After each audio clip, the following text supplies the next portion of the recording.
I'm telling you, if you're out in the middle of nowhere and your fresh water's not flowing, this could be a fix. This is pretty amazing that he just did this. My world is absolutely fabulous. The boat is getting smaller and smaller and smaller. $4,300 for a month is highway robbery.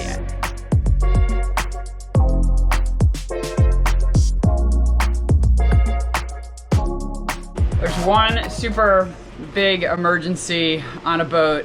It's when the water pump goes out, and ours just went out like 6 months ago. This is pretty and this is our spare. Are you sure that's the right one? I love you, please don't get jealous. Do you doubt It doesn't look the like master anyway of disaster?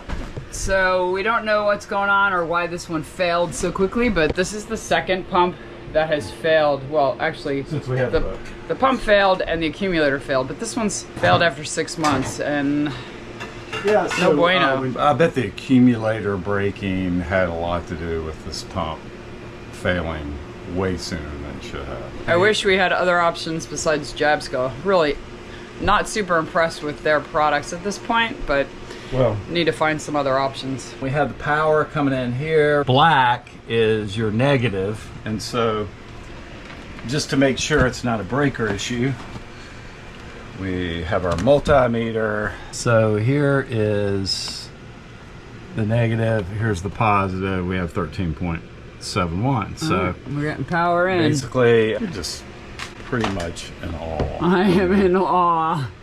I'm in total awe. And so we're going to put the red wire where that... Oh man, it's definitely the pump. Good job. Have fun. Last time this happened, we were in the middle of the Marimu. We had no water and the pump went out. So after 3.5 years, our fresh water pump has died. It's 5:30 in the evening, so not ideal. But the great news is Brown prepared in advance by having one of these fresh water pumps on board. We bought that when we were in St. Martin 4 years ago. What caused you to consider doing something with this dead fresh water pump? Because I had the foresight to buy the part, replacement part. What? 4 years ago. Who suggested? In St. Martin. Wait, what did the Admiral That was suggest? the only thing that made it possible. The Admiral suggested that because of our Leopard 44 WhatsApp group, thank you guys, that the pressure switch might be what's wrong. She's had a bad day today. She needs something to make her feel good. I'm gonna throw her a bone. Relegating She's gonna throw herself a bone. That could be the reason for the dead fresh water pump. So I have to say, she is right. Then the brilliance took over. But then the fact that we had the spare pressure switch, which goes the on mad the scientist tip here. And basically, when you open up your faucet, there's a change in pressure of the water, and that says for this to start pumping. And we replaced this with a part that we got 4 years ago. Thought we would never use it, but lots of modifications had to be made. The mad scientist was at work. We've made them. Highly recommend getting one of these little 12-volt batteries right here so you can operate things independently. And hopefully, here's the old switch, and then hopefully this thing's gonna work again. So that just saved a bunch of money, and I'm telling you, if you're out in the middle of nowhere and your fresh water's not flowing, you're in trouble. This could be a fix. Make sure you get one of these little kits to replace it. They're about 40 bucks.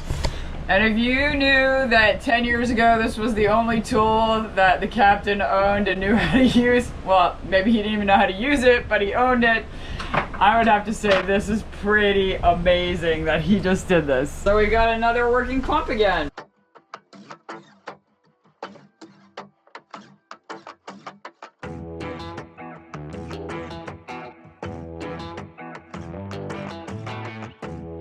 We are very excited to be heading back to the United States in a month, but at the same time, it is extremely stressful because the marinas on Tahiti do not accept reservations, and even if you have a plane flight, they refuse to tell you if they have a slip available before a week or two in advance of your trip, which is a bit too late to feel good about getting on a plane, right? So we have been in communication for the last, I don't know, month, I would say, with different boats in Papeete Marina, Taina Marina, trying to figure out who's leaving, what spots are available. And we also have been in touch with Opunohu Marina because we would prefer to have the boat here if we're gonna leave it long term. Papeete Marina is a little bit rough. They've got some big swell there.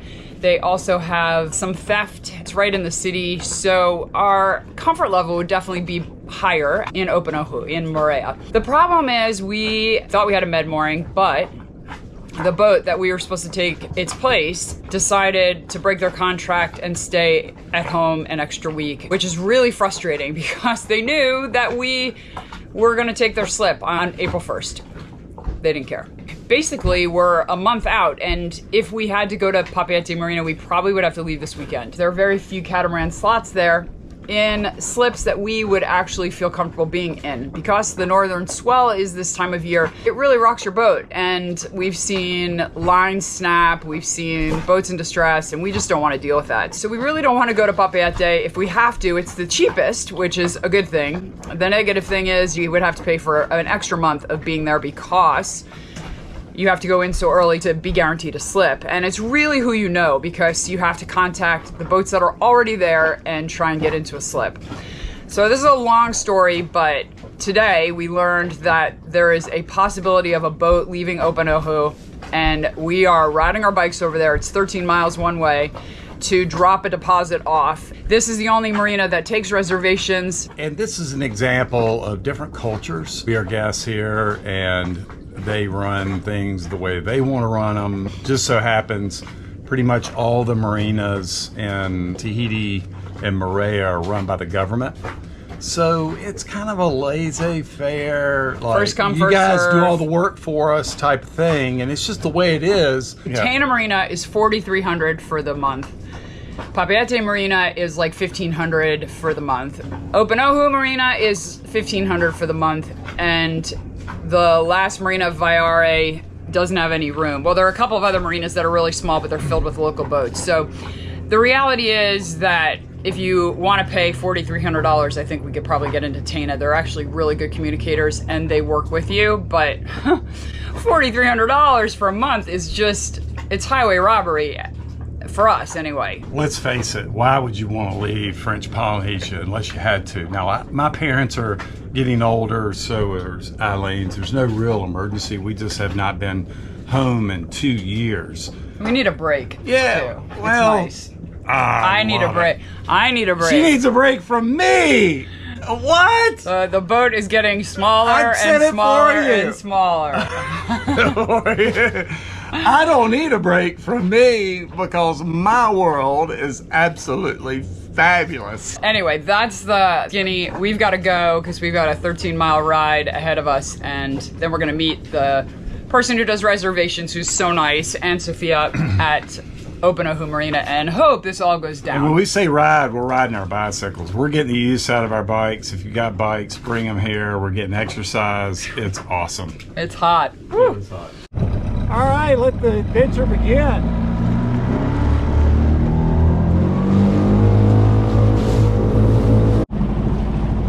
Okay, try and stay to the center of the path. Last time we left the boat here and the wind kicked up, wasn't so good. So we're gonna try and put it in this protected area, and hopefully that'll be better. Friends, still working on the rock. Yeah. Straight, you're doing great.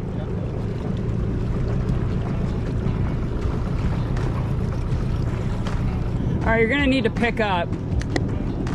Okay, got it.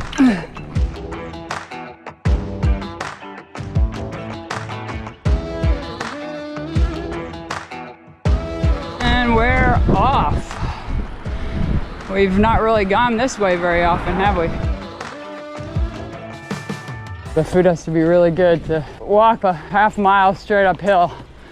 This time we're definitely smarter. We're leaving our bikes down here, so. We got confirmation that the tropical garden is open from this car that just came down. Thank goodness we're not gonna walk up the torture hill for nothing.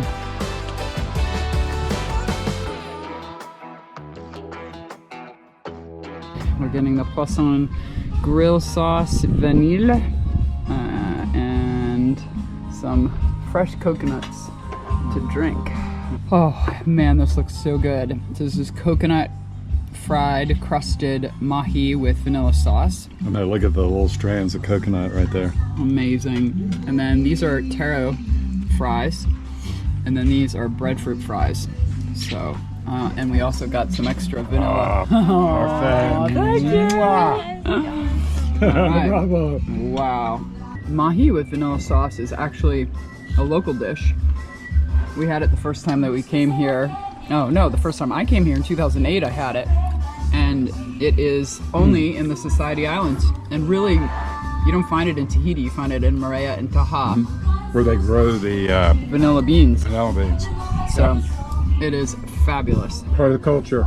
The benefit of drinking coconut water is you get the coconut afterwards to be able to eat, which is amazing. Wow. And so filling. If Coca-Cola could figure out how to do this. Much better on the way down. Yeah. Well, that was amazing. As always, incredible view, incredible food, and going. Hey, as a keeper. Maria is definitely a keeper. So this is where we are hoping to leave our boat, where this catamaran is. Oh, right here in San Francisco. Yeah. Oh, beautiful. And maybe putting down a deposit right now, which would be amazing. Wow, that's a huge, huge, wonderful thing to have gotten done. Yes. Oh, we will be here Yes. in a month. This is the first time that the church has ever been open.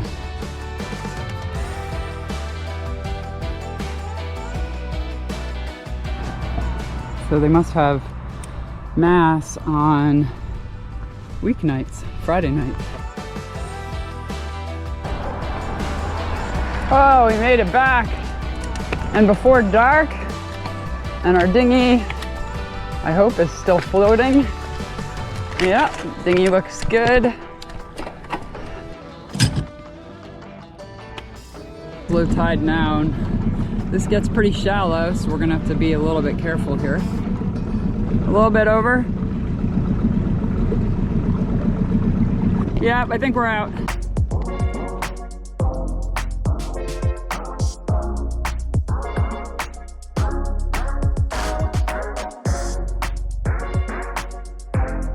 Woo! Home sweet home.